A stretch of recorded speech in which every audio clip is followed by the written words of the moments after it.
trade. But it is fragile, and it cannot be taken for granted. And that is the next message I would like to leave with you. We are actually projecting world growth in trade for next year at 0.5%. And in my view, if we do not work hard to reform those things within the system that don't work so well, then we will not be able to sustain the resilience. So that's the second part of the message I want to give you today.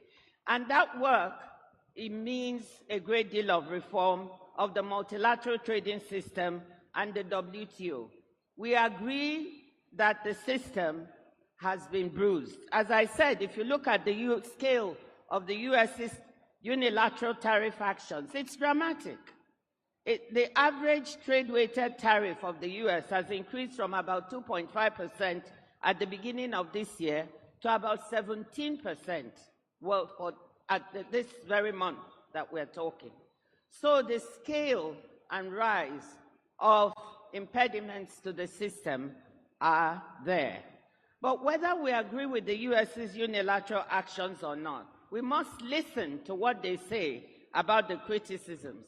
And as I often say, I agree with a lot of the criticisms that the US has made about the way the multilateral trading system has functioned and the WTO.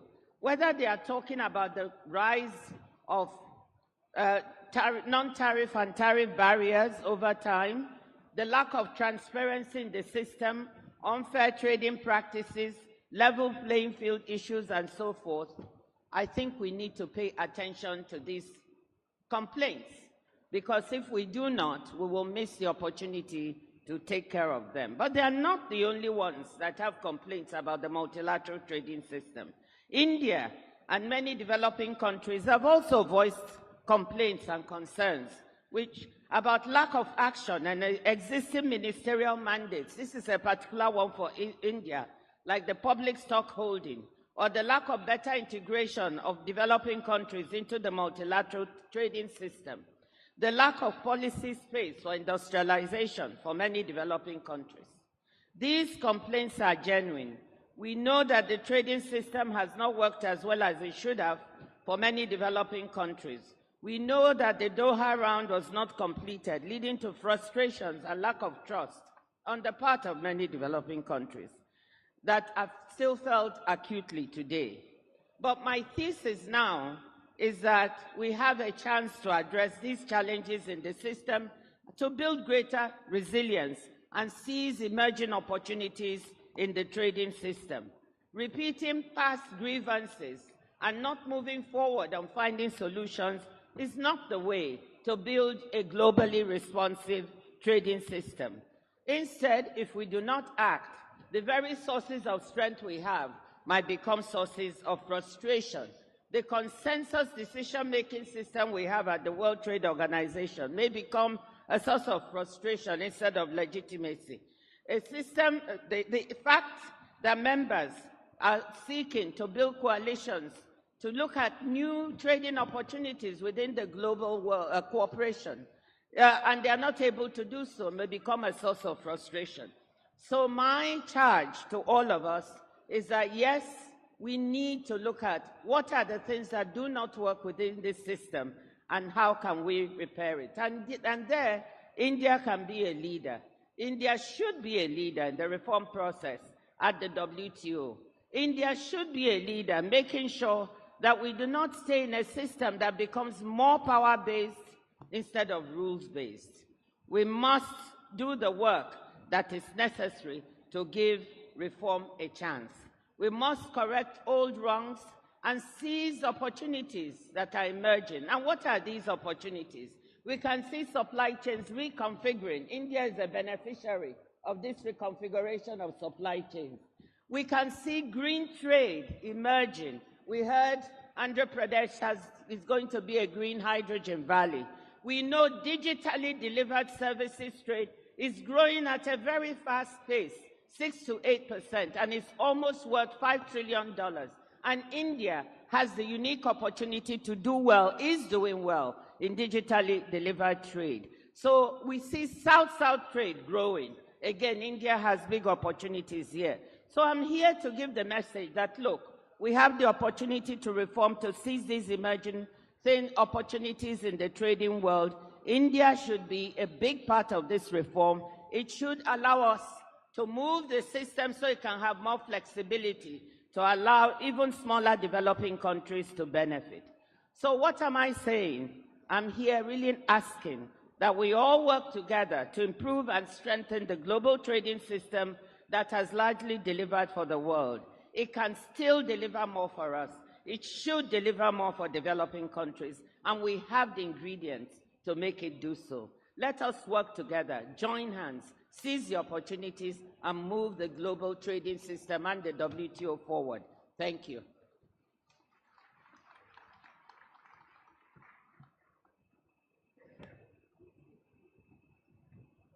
Thank you, Excellency. Thank you, the Director General of the World Trade Organization.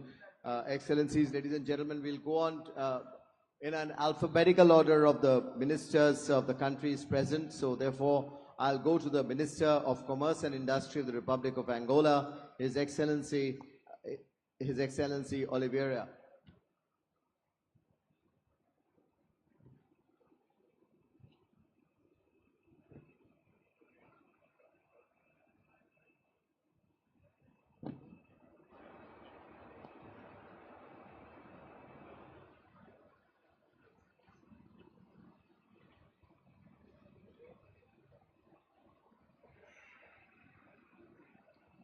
Thank you very much.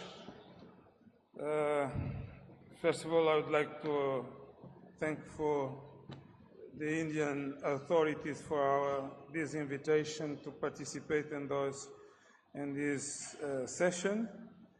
Excellencies and esteemed colleagues, distinguished leaders of Indian industry, it's an immense privilege to stand before you today in Visakhapatnam, this dynamic seat of industry and aspiration, for the opening session of the 30th CII Partnership Summit. I convey the warmest greetings for His Excellency, the President João Manuel Gonçalves Lourenço, and the people of Angola.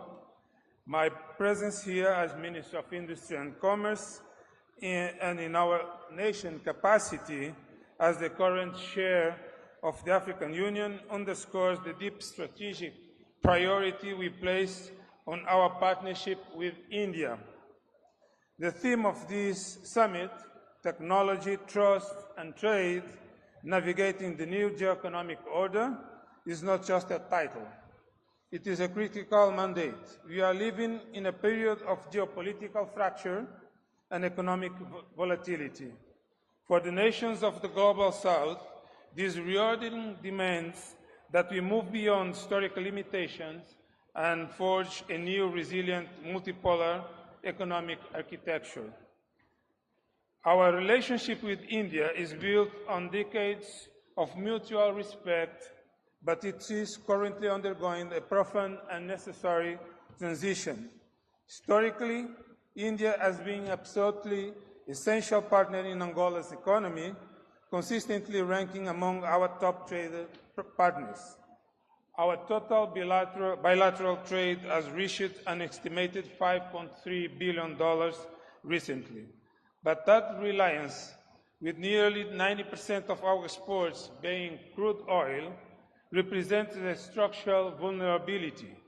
Our government, under President Lourenço, therefore, embarked on an ambitious mandate of economic diversification and modernization.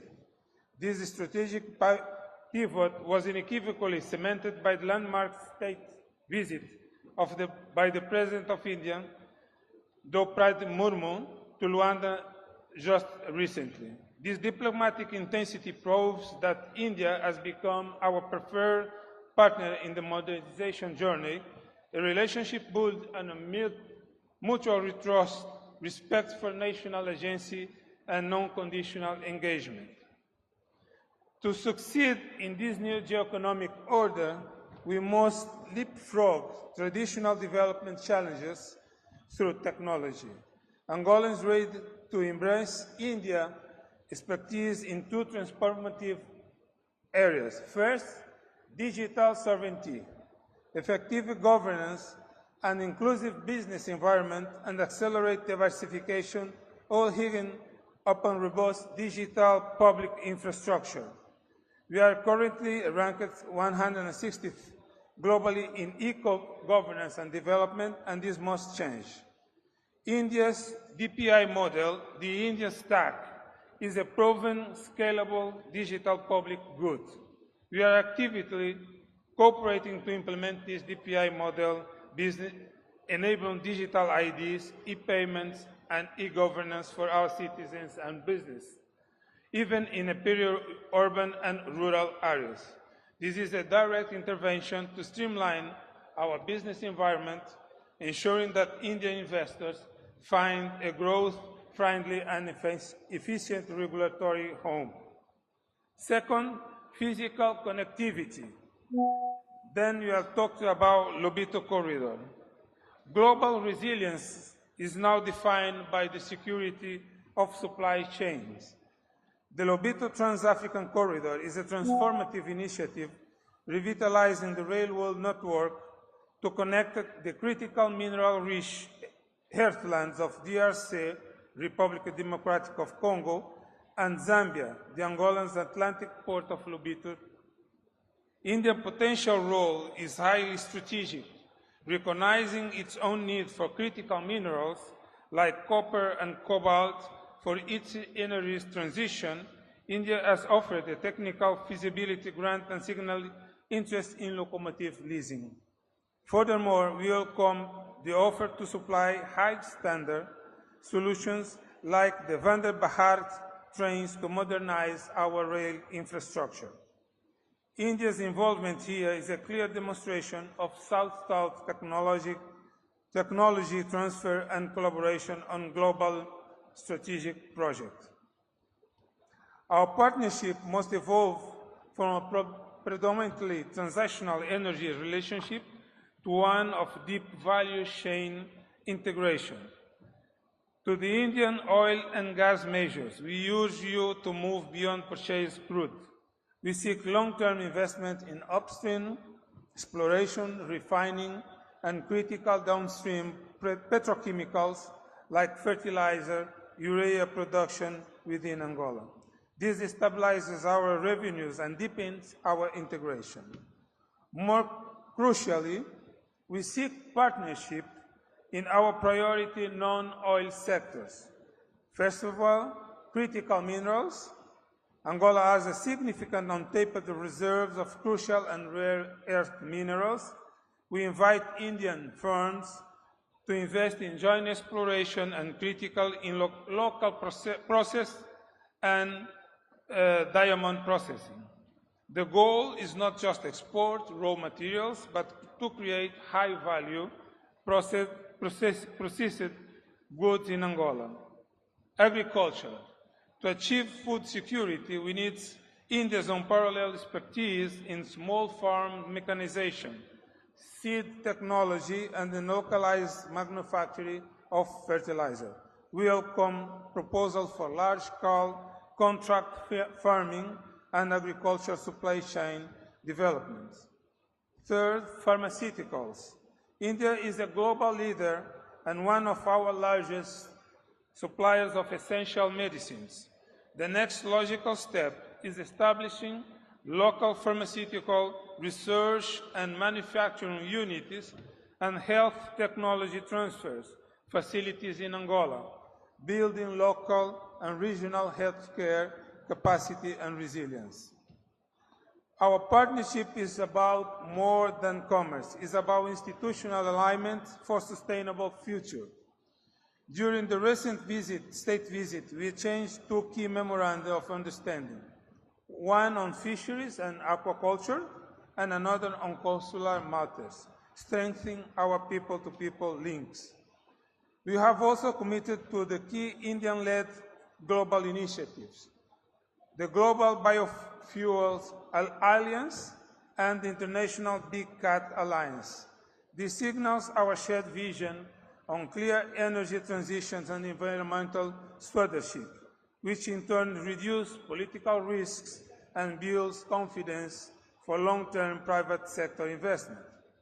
Furthermore, we thank India for the 200 million defense line of credit, a commitment that bolsters our national security and technological self-reliance.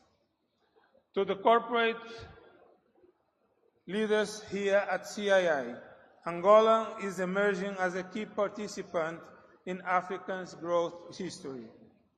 Our structural reforms have created an open, supportive, and conducive business environment, complete with a commitment to improve human capital and infrastructure.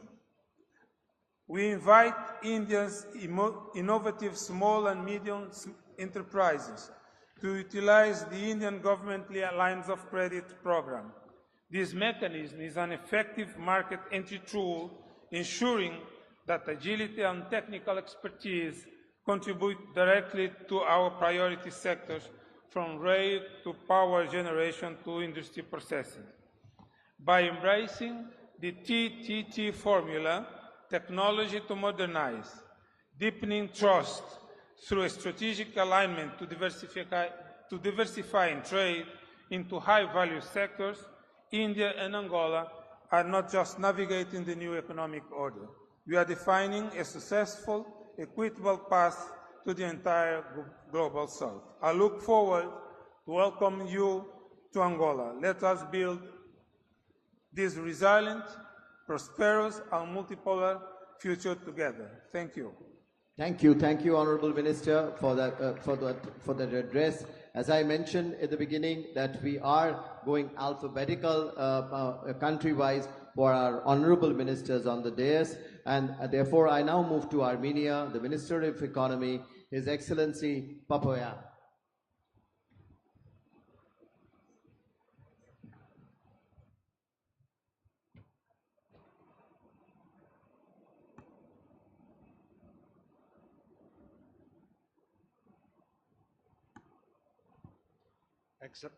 Excellencies, distinguished ministers, esteemed business leaders, ladies and gentlemen.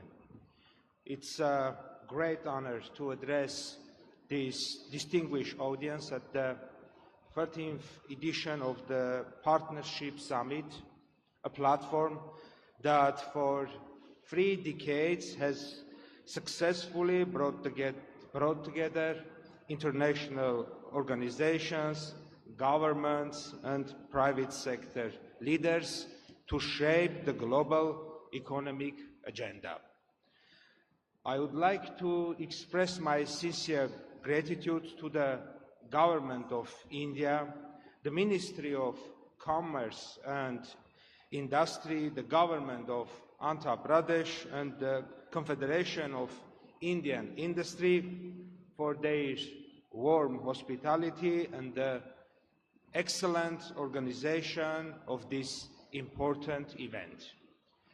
Armenia highly values its long-standing friendship with India, a nation that continues to demonstrate visionary leadership and impressive economic dynamism. India's achievements in innovation, technology, and inclusive development are a source of inspiration for many countries, including Armenia. We are confident that this summit held in India, a country that embodies growth through partnership, will generate new ideas, promote sustainable collaboration, and create lasting opportunities for all participants.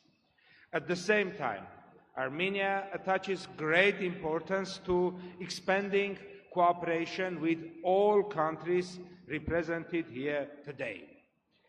The challenges of our time, from ensuring economic resilience and digital transformation to addressing climate change and supply chain security, require global dialogue, collective action, and partnership that transcend borders. Dear colleagues, today, Armenia stands at a pivotal stage of transformation. Through consistent reforms, we are building a diversified, expert-oriented and innovation-driven economy. Our newly adopted expert promotion strategy 2025-2030 focuses on enhancing industrial competitiveness, supporting small and medium enterprises, and improving the business environment. This strategy reflects Armenia's vision to position itself as a reliable and dynamic partner in the global economy. Due to the latest developments in the region, Armenia is increasingly becoming a regional hub for investment, innovation, and connectivity, a natural bridge between Asia and Europe. Our unique geographic position allows investors and businesses to access both the Eurasian Economic Union and European Union markets. We are strengthening our industrial zones, logistic hubs, and free economic areas to facilitate international trade and production. Armenia offers attractive opportunities in renewable energy, high technologies, electronics, pharmaceuticals, agrobusiness, tourism, and education. Sectors where international investors can achieve sustainable and mutually beneficial results. One of Armenia's flagship initiatives is the Crossroad of Peace project, a comprehensive program designed to restore and expand regional connectivity. This initiative envisions the creation of a modern network of transport, energy, and communication routes linking the South Caucasus, the Middle East, and Central Asia. Its goal is simple yet transformative: to turn Armenia into a vital link connecting economies, ideas, and peoples. We believe that economic cooperation and partnership are the most effective instrument for building trust, stability, and lasting peace in our region. The themes of this year's summit, trade, industrialization, sustainability, climate action, innovation, and inclusion, align closely with Armenia's own economic agenda. They are the same. We are committed to integrating green growth, digital transformation, and industrial modernization into our development strategy. And we see this forum as an exceptional opportunity to exchange best practices and explore joint initiatives with partners from every country.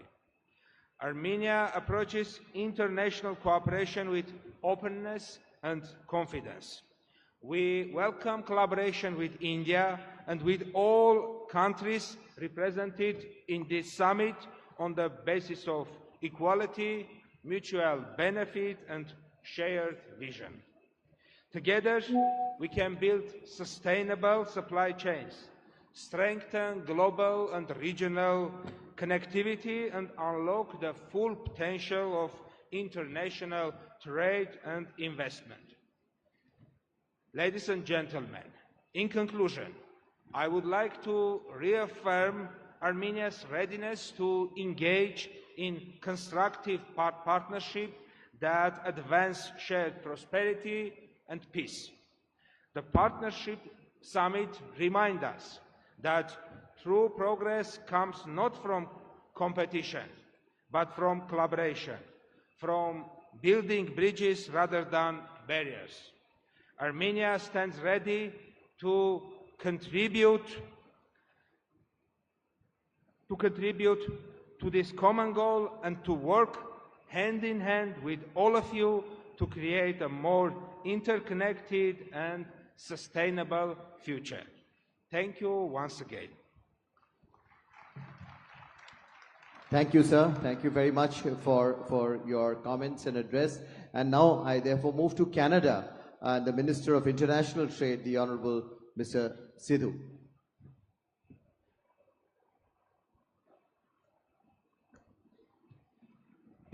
Well, thank you for that kind introduction. Hello, everyone. Bonjour et tous. Namaste. I'm delighted to be here in India for my first visit as Canada's Minister of International Trade. Minister Goyal, it was great to see you yesterday for a very productive meeting. And I want to thank you and, of course, Chief Minister Naidu for having us here today. I also want to thank the CII team, Director General Chandrajit Banerjee, and, of course, President Rajiv Memani, and your incredible team for bringing us all together, and a huge congratulations for your 30th summit. As you know, Canada, Prime Minister Mark Carney and I have set an ambitious target of doubling our non-U.S. exports to the tune of $300 billion.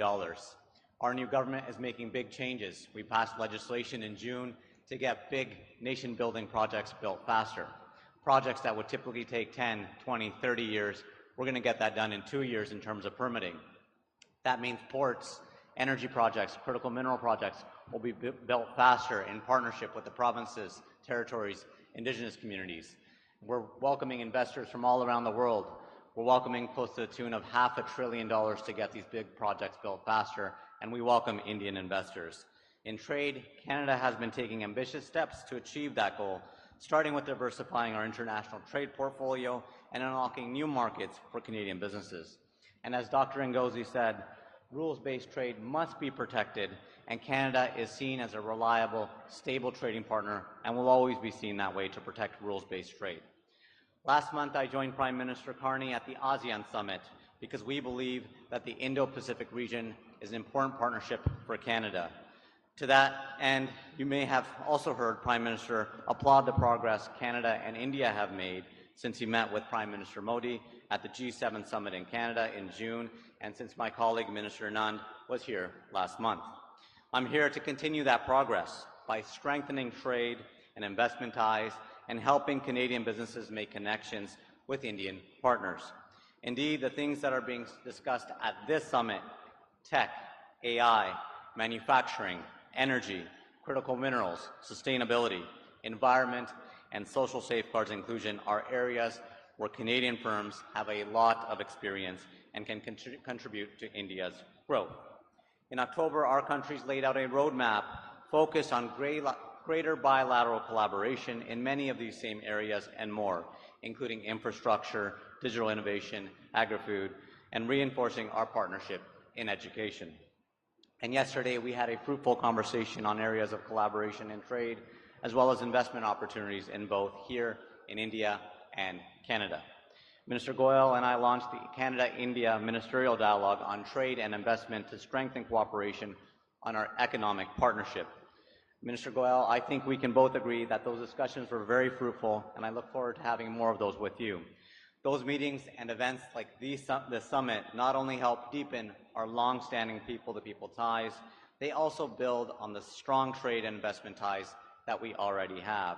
Now, looking at the partnership list right behind me, many of the partners here that are supporting this summit have a footprint in Canada. Canadian institutional investors have put $107 billion into India. Canadian firms employ at least 50,000, while Indian investors in Canada employ thousands, and these figures keep growing every year. Two-way trade is steadily growing. In 2024, last year, our bilateral trade reached nearly 31 billion Canadian dollars, and there's much more room to grow. Looking ahead, I see a bright future. Our economies complement each other. Canada can provide the natural resources like energy and innovation to power India's growth. Together, and I really mean government and industry working hand in hand to carry this momentum forward. I understand the value of industry firsthand, as I spent 13 years working in international trade, and I know it will take our businesses to push our relationships forward and be our guiding North Star. Together, to borrow a cricket reference, hit a century and celebrate our shared success. Thank you, Dhanyavad, and enjoy the summit. Thank you very much, Honourable Minister, for that short and very crisp and direct message. Thank you. And I move to Mauritius and request the Honourable Minister of Commerce and Consumer Protection, the Honourable Mr. Mansingh Sikh, to give his remarks and address.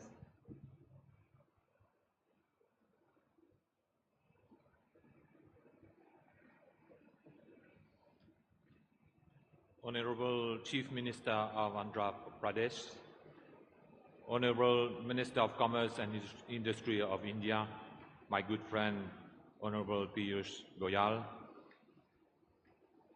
distinguished ministers, excellencies, esteemed business leaders, ladies and gentlemen. It is with great pleasure that I address you today.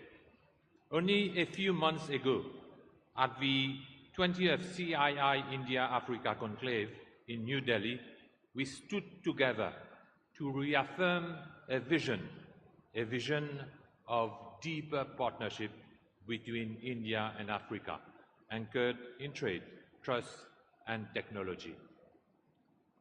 That meeting was not a ceremonial exercise. It was the continuation of a journey that has, over the past 2 decades, reshaped how two regions of the global South engage with each other and with the world.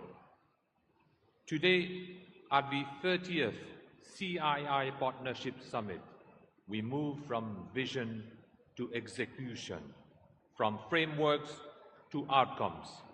When the conclave first convened in 2005, the world spoke of India-Africa as emerging regions of promise. Today, we no longer speak of promise, we speak of performance. Africa has become the fastest urbanizing continent, home to the world's youngest population. India stands as a global powerhouse in digital innovation and advanced manufacturing. And Mauritius has remained the trusted bridge between these two regions, connecting markets, investors, and aspiration across the Indian Ocean. Earlier this year, the visit of Prime Minister Shri Narendra Modi to Mauritius marked a defining moment with the adoption of the India-Mauritius Joint Vision for an enhanced strategic partnership, reaffirming both governments' commitment to deepen collaboration in trade, investment, innovation, and financial services. This renewed framework underscores that our cooperation now extends beyond commerce. It is about building shared capacity and resilience across the Indian Ocean region. Mauritius has become the testing ground for this new architecture of trade between India and Africa. Indian enterprises today operate across our banking, ICT, construction, and energy sectors, while Mauritian investors are increasing their presence in India, particularly in financial and professional services. The relationship between India and Mauritius remains one of the enduring depth, building on trade, investment, and shared prosperity. Over the past 5 years, India has consistently ranked among the leading trading partners of Mauritius, representing about 11% of our total imports and standing as the third largest source of goods to the Mauritian markets. The volume of exports from India to Mauritius demonstrates the strength and stability of this partnership, valued at $646 million USD in 2023 and $766 million USD in 2024.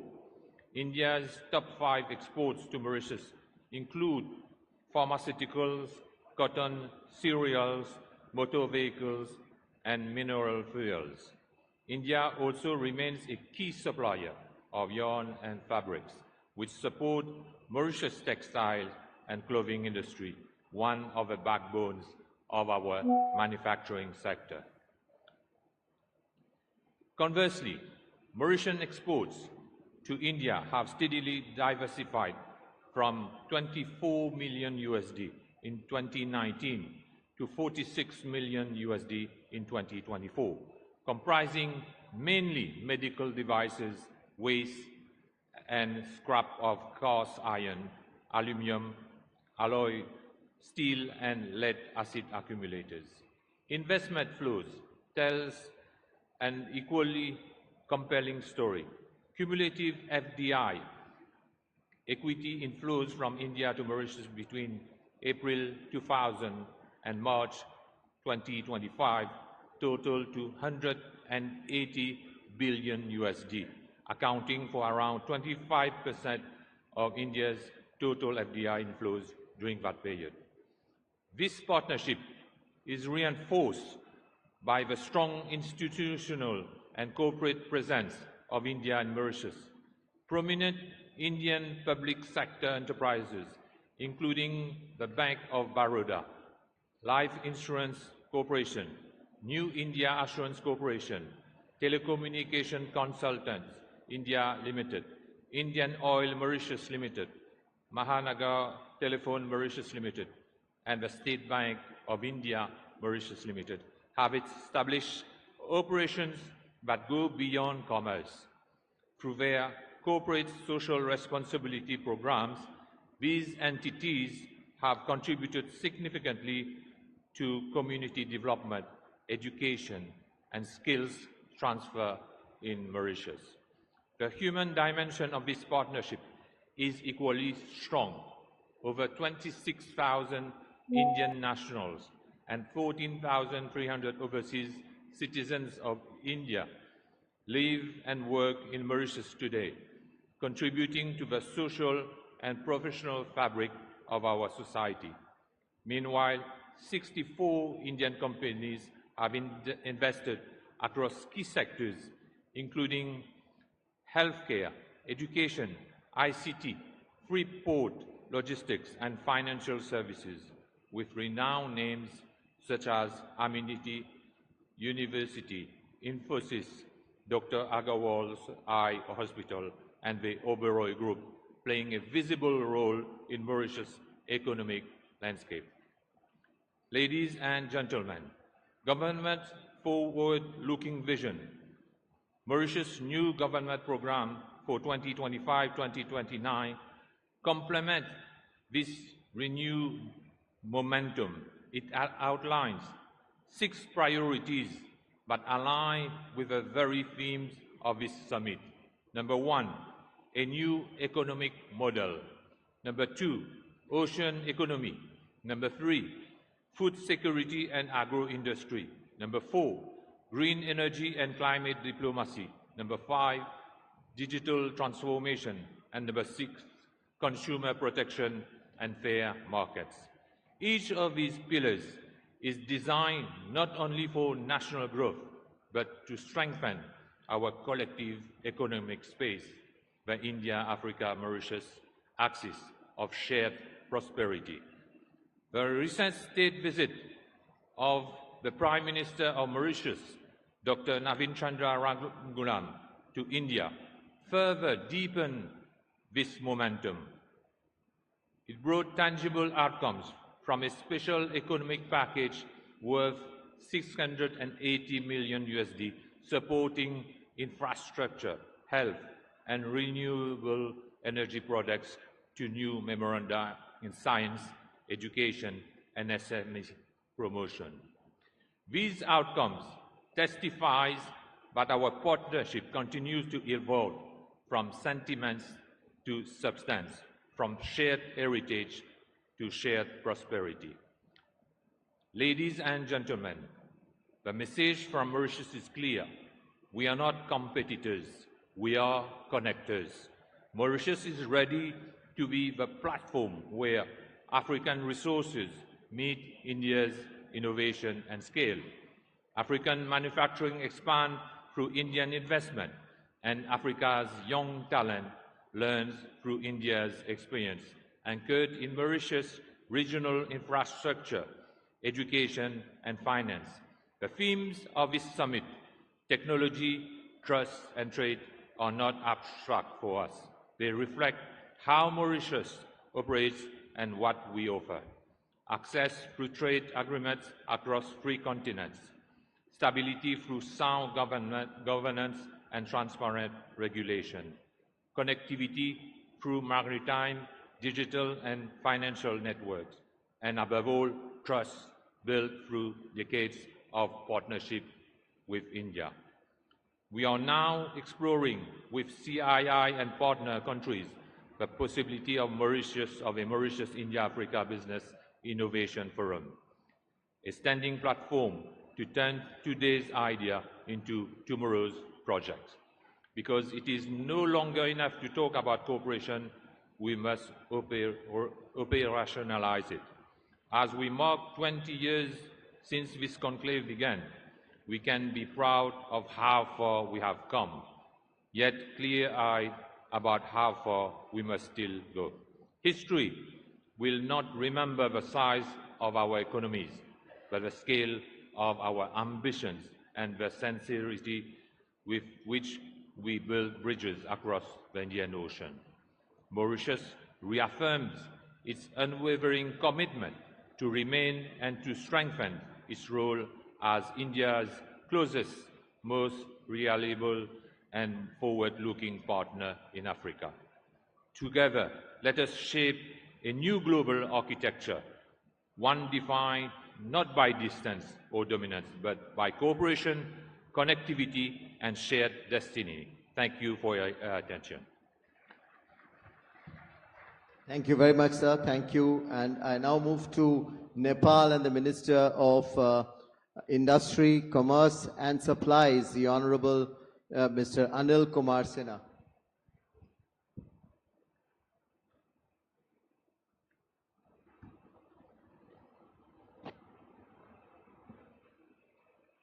Excellency, Sri Piyush Goyal ji, Chair of the Summit and Minister of Commerce and Industry, Government of India.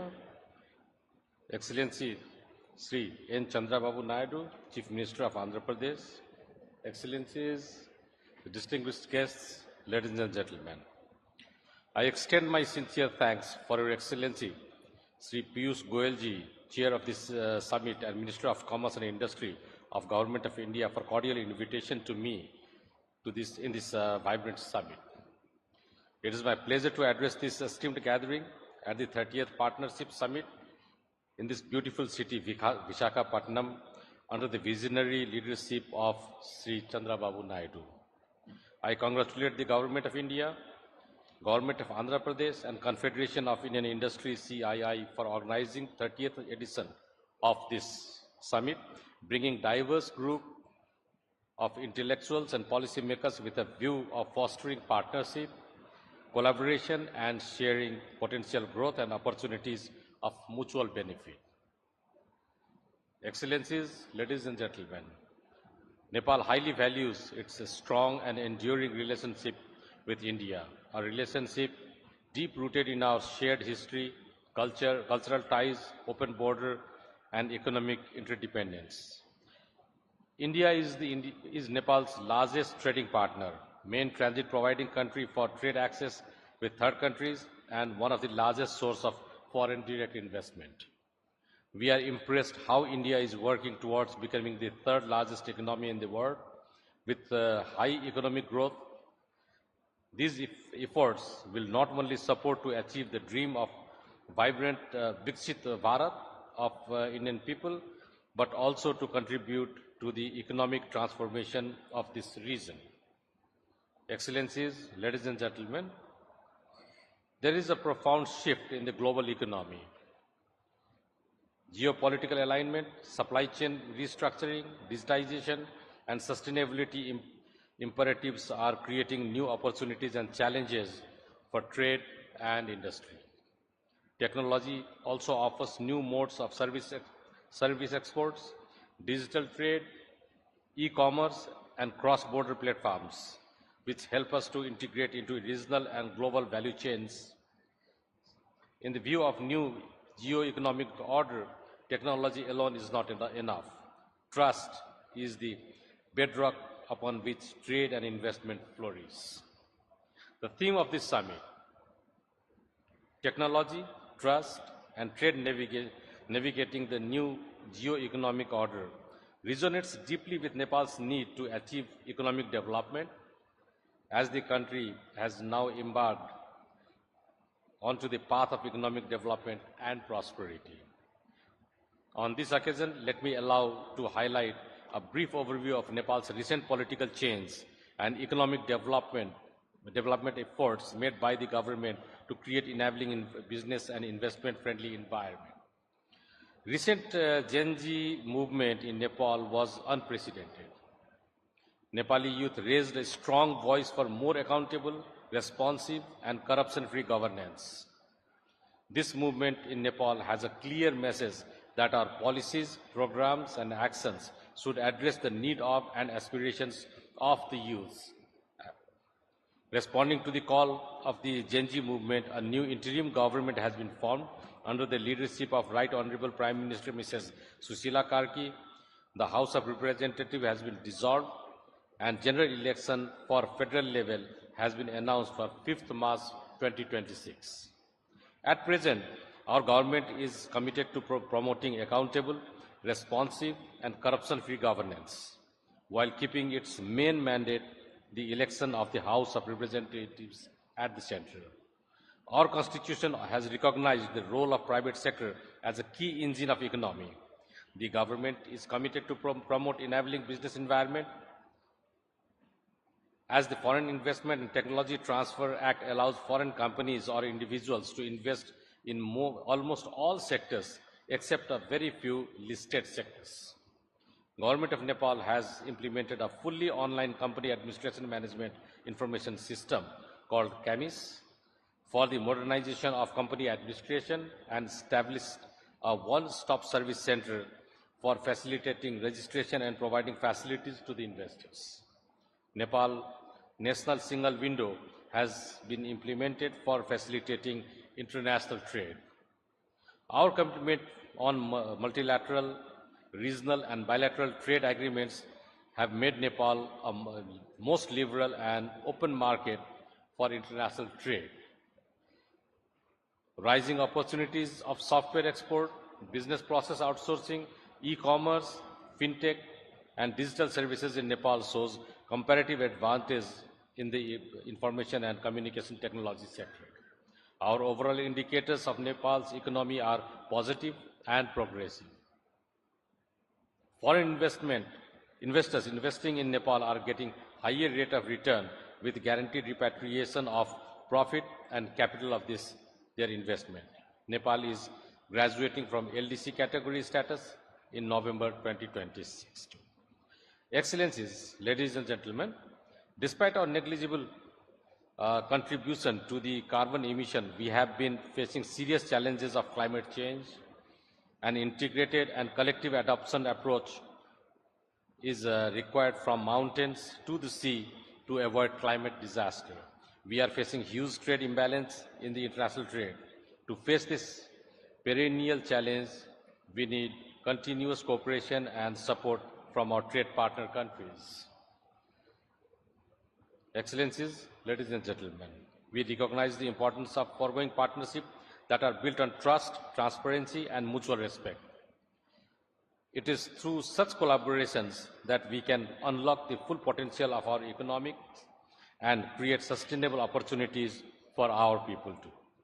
Nepal offers a wealth of opportunities in sectors such as tourism, hydropower, agriculture, information technology, and manufacturing, and many more can be explored are yet to be explored.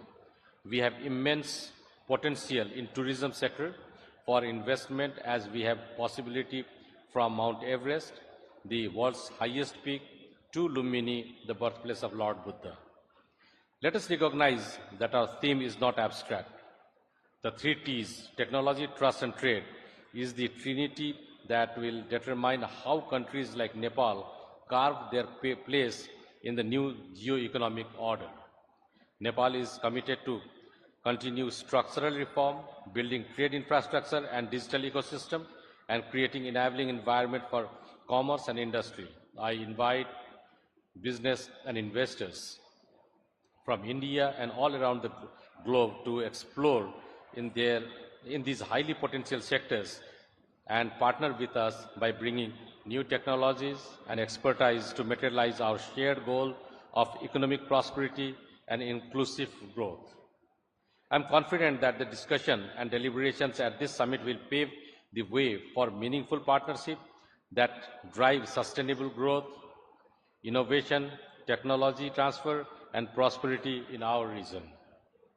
Together, let us embark on a journey of shared success and prosperity. At the end, I congratulate the Ministry of Commerce and Industry, Government of India, and CII for the excellent arrangement of this summit. I thank you all for your attention. I look forward to fruitful deliberations, productive partnership, and collective actions. Dhanyavad, namaskar. Thank you very much, Sir, the Honorable Minister from Nepal. And it's now my turn to invite and request the Honorable Minister from Singapore, the Honorable Coordinating Minister for National Security and Minister for Home Affairs, His Excellency Mr. Shanmugam, to give his address.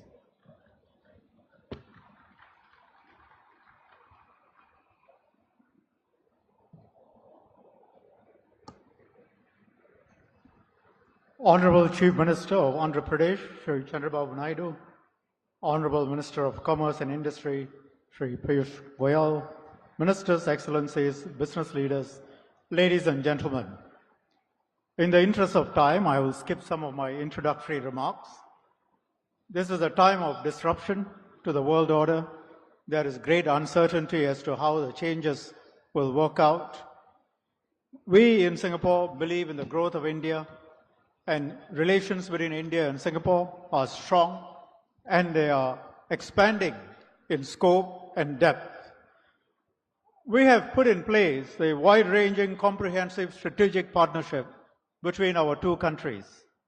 The India-Singapore Ministerial Roundtable, ISMR, and the India-Singapore Business Roundtable, ISBR, are now in their third year, and they are the structural mechanisms for the relationship between the two countries.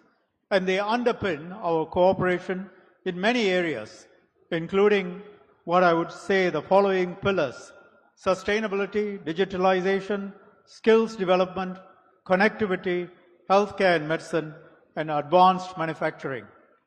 And in these times of global uncertainty, where the global supply chains are being affected, global trade is being affected, strong ties between like-minded countries, either bilaterally or in groups, can help those who are involved to steer through the turbulence that all of us face.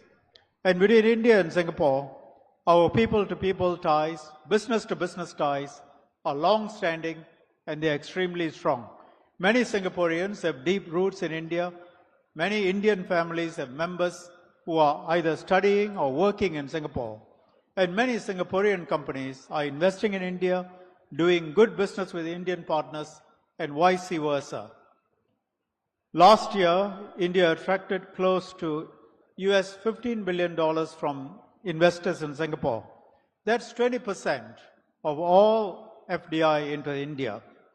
Yesterday, my colleague, Minister Gan Xiao Hung, visited the new AISAT's logistics park in Bengaluru. This development will give a boost to Indian companies in the export-import sector. Given our size, it is a challenge for us to be in all states in India. We focus on some states where the areas where we in Singapore do well have some relevance. Honorable Chief Minister, Mr. Naidu, has been a strong advocate of close cooperation with Singapore, and as a result, we have had a very good, long-standing partnership, and we hope to do more with Andhra Pradesh. And it's a show of our faith and our deep interest, and the interest our companies are showing, that we, Singapore, probably the smallest country represented here, has the biggest business delegation, and led by two ministers. You know, Singapore, we are quite careful in how we spend our money. So this is a statement of intention. Later today, our respective governments will sign a memorandum of understanding to establish a framework of cooperation in sustainable urban governance, digital governance, human resource development, and sustainable economic development. We hope this MOU will support the realization of the vision of Swarna Andhra 2047 for a wealthy, happy, healthy state. In closing, I wish everyone a fruitful partnership summit, and we look forward to deepening cooperation with our partners, working more closely together for the benefit of our peoples. Thank you. Thank you. Thank you very much, Honorable Minister, for that very sharp, short and sweet message. Thank you. And I now request the Honorable Minister from Venezuela, the Minister of People's Power of Ecological Mining Development, His Excellency Hector Hernandez, to please address us.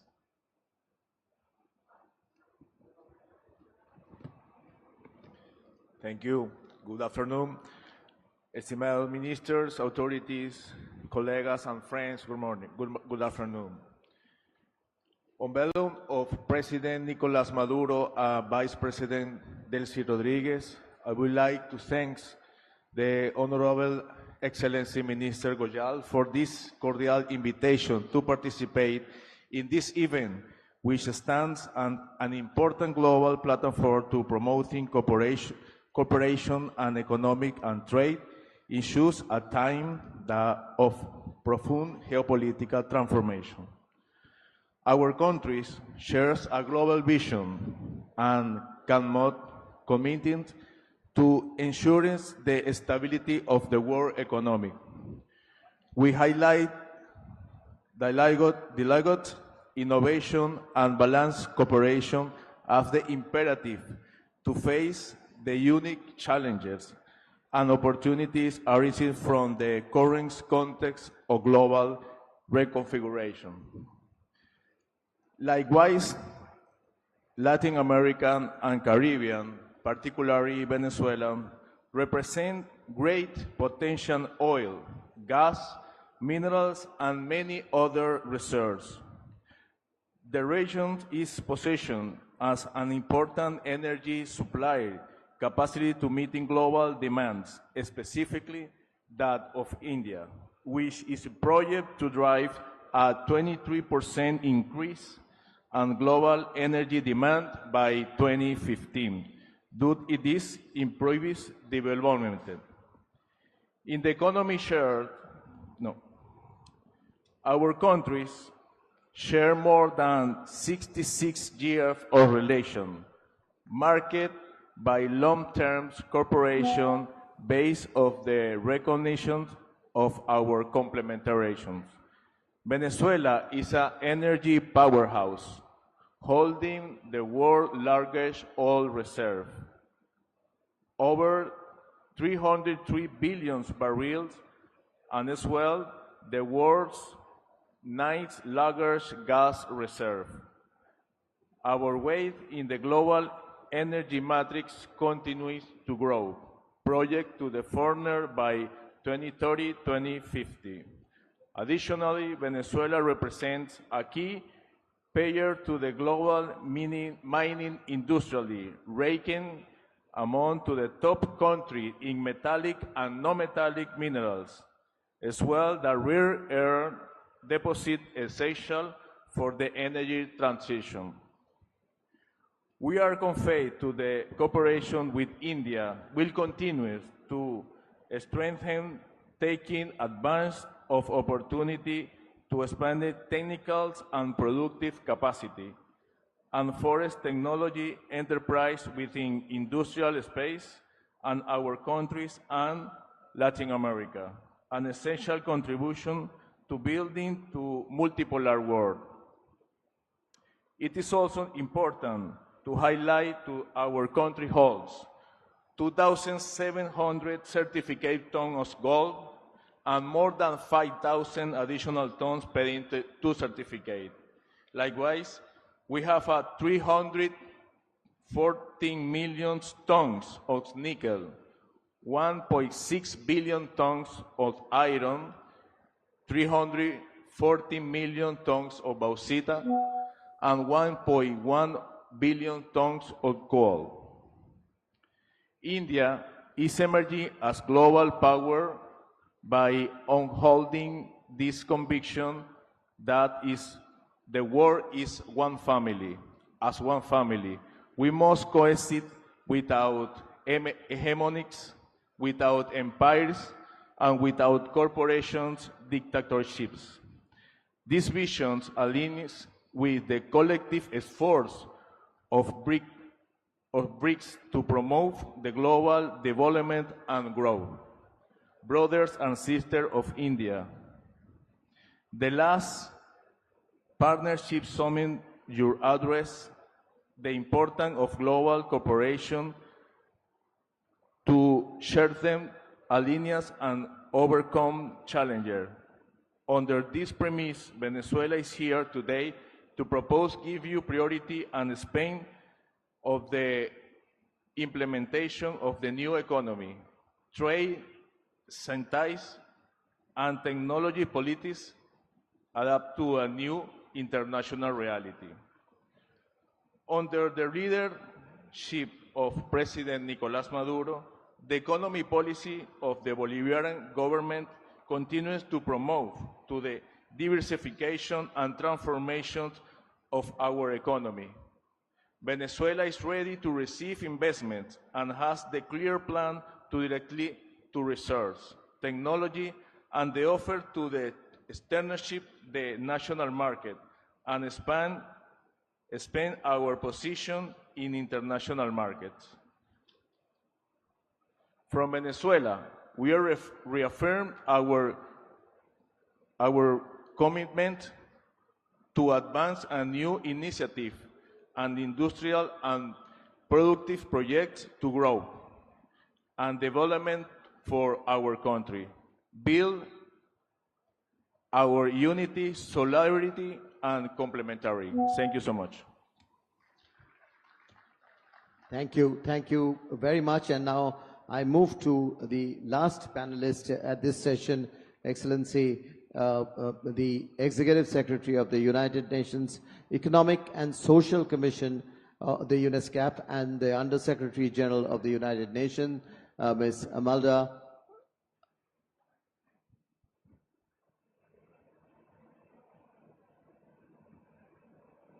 Honorable Minister Sri Piyush Goyal, Honorable Chief Minister Mr. Naidu, Honorable Ministers, Excellencies, eminent business leaders, ladies and gentlemen, it is my pleasure to join you all at this very important CII Partnership Summit. At the outset, I would like to thank the Honorable Minister Sri Piyush Goyal for the invitation. I also would like to congratulate the Government of India, Ministry of Commerce Industry, the Confederation of India Industry, and the Government of Andhra Pradesh for this timely initiative. We gather at a very challenging time with persistent global headwinds and geopolitical disruptions affecting a country's development progress. Yet, amid this turbulence, India's economic performance is commendable. India's trade trajectory is characterized by a dual engine of growth, where the reliable services sector provides stability, while at the same time the merchandise sector undergoes a critical transformation. India consistently runs a substantial trade surplus in services. This growth is driven by high-value exports in IT and professional as well as digital consulting, which acts as the primary buffer against external shocks. The Indian economy continues to grow due to robust domestic demand and sustained capital investment, steadfastly on track to position itself to become the world's third largest economy by 2030. These are not mere statistics, they are a testament to being able to turn challenges into catalysts, of seeing in adversity the seeds of innovation. The vision of Prime Minister Modi set a very clear agenda, and roadmap for development and implemented by the action-oriented policies under your leadership, Honorable Minister Shri Piyush Goyal. The transformation of India's economy, supported by the alliance between government vision and industry ingenuity, government policy and infrastructure, together with industry's enterprise and execution, have created a fabric of resiliency and adaptability to weather global turbulence.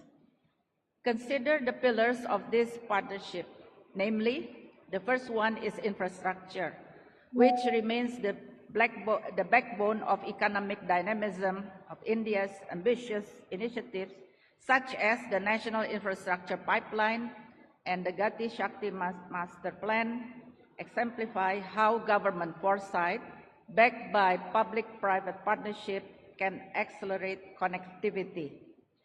When industry steps forward with cutting-edge technology, Learning is a continuous process. I have to learn so many things from all of you. With this, so many delegates are here. We are nearer now. We are understanding each other and respect each other's culture, and also there are so many things we have to respect. Ultimately, it is for global good we are working. With this session, I am very happy. Today and tomorrow also we will be here. We will interact further and further, and also we will learn each other. Thank you one and all. Thank you, Honorable Chief Minister. The policymakers, the ministers, they've all mentioned about their vision, their thoughts of global trade. Industry and businesses have to take it forward. And with that, I'll ask Rajiv Bhimani, a quick concluding wrap-up by you as you thank our honorable ministers and policymakers as to how do you see this being taken forward by the businesses of India and the world. Yeah, thank you very much. I know it's been a long morning, so I will be very rapid. Let me first thank everyone on the dais for very short, crisp, pointed remarks. Everyone laid out the USP, the proposition, and what came of their respective countries. And what came out clearly was that the recent events, recent global events, have triggered a spate of deregulation. They have triggered a spate of ambition, and they have triggered a space of each country trying to build a new set of relationships, reinforcing old relationships. And I think that's the journey that India has been. And I must congratulate our Honorable Commerce and Industry Minister. We talked a lot about deregulation, but what he has done in terms of trade diversification, building new relationships, strengthening the existing relationships, reducing trade barriers, reducing other trade issues to facilitate and lubricate greater trade and investment. And on behalf of Indian industry, I would like to say the Indian industry today is at a very sweet spot, both given the opportunities in India, the dynamism of the financial markets, the strength of balance sheets, both of the financial institutions and industries, and also very keen to invest not only in India, but invest globally. And the big themes that I thought that came out from all of you, apart from trade diversification strengthening, was around AI, new technology, around energy, particularly energy transition, metals and mining, around social infrastructure and advanced manufacturing. And they align very well where India wants to go, where Indian industry wants to go. So I'm very hopeful that this summit will give us a greater impetus to build stronger relationships and further trade and investments. Thank you very much, and thanks a lot once again for a wonderful session. Thank you.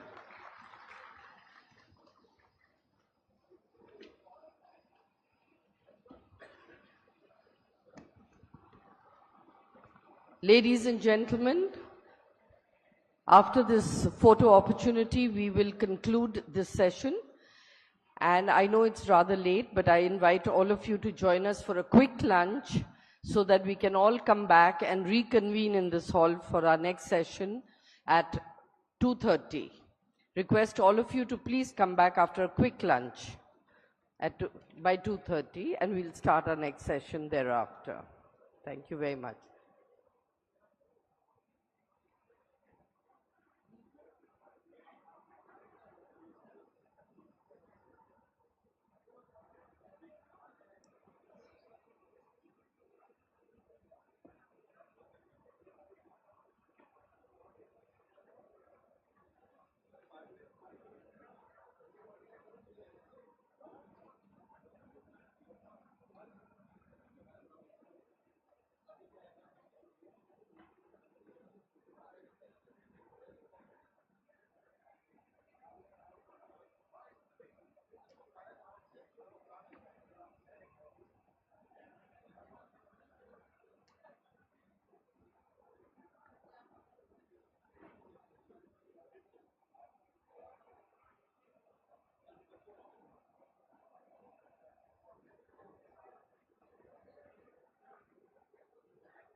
Mira, ven acá.